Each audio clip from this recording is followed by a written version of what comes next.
David, give me one of your first impressions. So, my first impression is the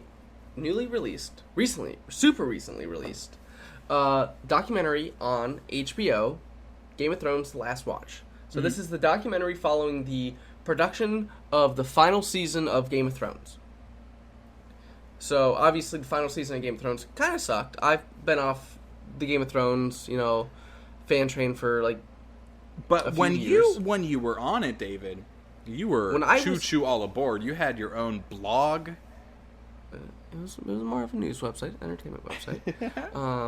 But yeah, no, I own 4 copies of the book series. I love the books. I'm starting the books over again just because I love Lighting That Fuse for that love again. It's one of the funnest worlds to just fall in love with because there's so much going on in it. Mm-hmm. And this documentary is actually, it's really fun, and it's showing you a side of, I don't know if it was last episode or 2 episodes ago where I said I would love to see a documentary of the making of Lord of the Rings, right? Yes. Yeah.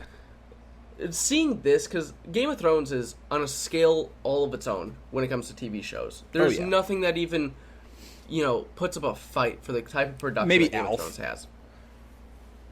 What?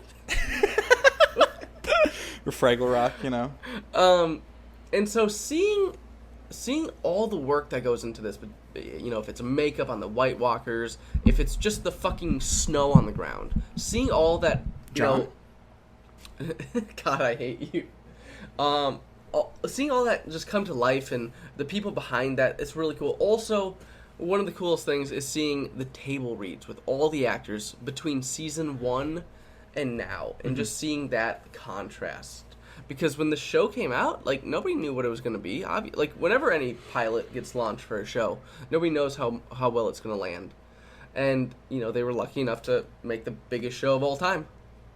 And seeing that, and then also with the recent news of Kit Harington, putting himself into rehab because of, I'm assuming, probably a little bit of this, sadness of the show being over and what that means for the future of his career and losing that part of his life, because a lot of these actors, when they signed on, they were nobodies. They hadn't acted before.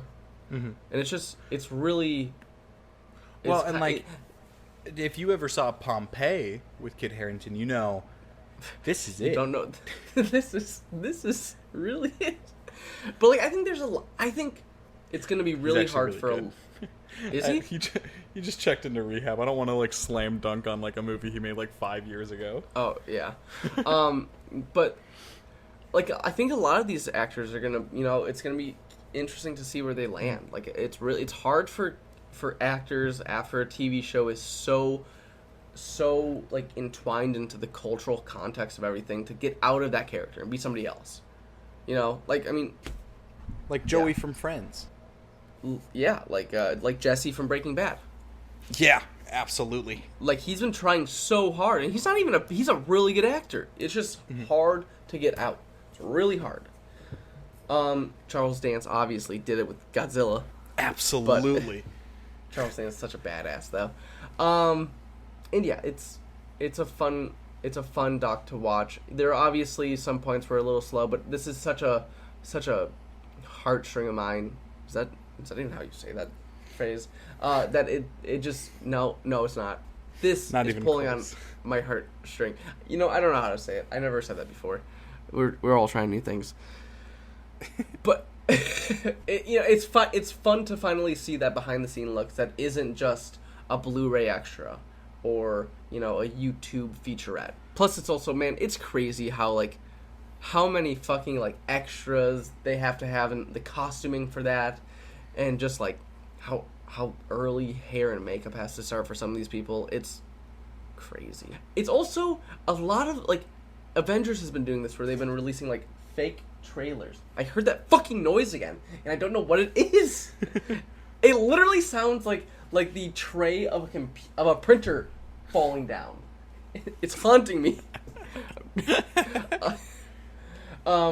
But because during the production of the final season, they brought on old characters throughout the season to film different scenes and stuff, so nobody knew what would actually happen.